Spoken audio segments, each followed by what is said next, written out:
Les dernières recherches aujourd'hui en physiologie, en biologie, en neurosciences, ils ont montré l'importance de la prise en charge de la vision globale de la personne corps et esprit, parce qu'ils se sont rendus compte que l'esprit, les croyances, les émotions et les pensées des êtres humains étaient quelque chose qui avait un impact très très important sur le corps.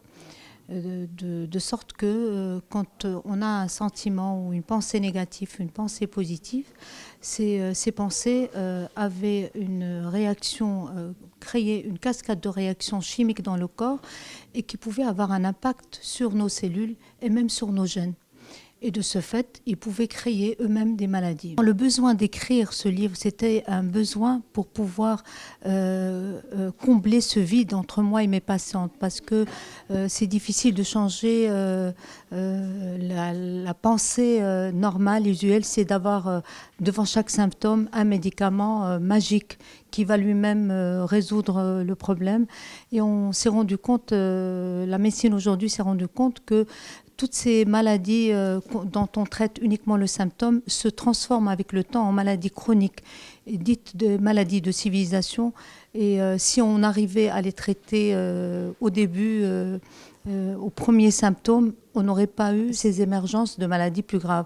Donc évidemment, ce livre a un intérêt d'élever les consciences et de combler ce vide entre le thérapeute et le patient pour que le patient soit plus au courant et plus être artisan de sa santé et avec l'aide de son médecin et avec la nutrition, le changement de l'alimentation, le changement de l'hygiène de vie, le changement et la meilleure gestion psychologique de ses émotions et de ses charges émotionnelles, il arrive à gérer la maladie avant qu'elle ne devienne à un stade de début, avant qu'elle devienne une maladie chronique dans le temps. Toute maladie a une composante psychologique. D'accord. Et l'émotion et le stress est un catalyseur. Mais l'alimentation et l'hygiène de vie est une base sur laquelle la maladie va se développer ou pas. Donc je dirais qu'il y aurait 3 piliers. Il y a la nutrition, il y a l'hygiène de vie, et puis le plus important, c'est le psychologique. Donc ces 3 piliers, il faut tenir compte des 3, c'est ça s'appelle la vision globale. Bouchra, c'est une amie de longue date et une amie de cœur surtout, mais elle est d'abord et avant tout médecin. Donc elle s'attaque à un sujet qu'elle maîtrise.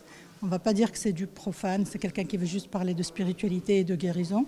Elle maîtrise le sujet puisqu'elle a accompagné beaucoup de malades dans sa carrière. C'est ce qui l'a poussée à écrire ce livre et je suis ravie de la recevoir.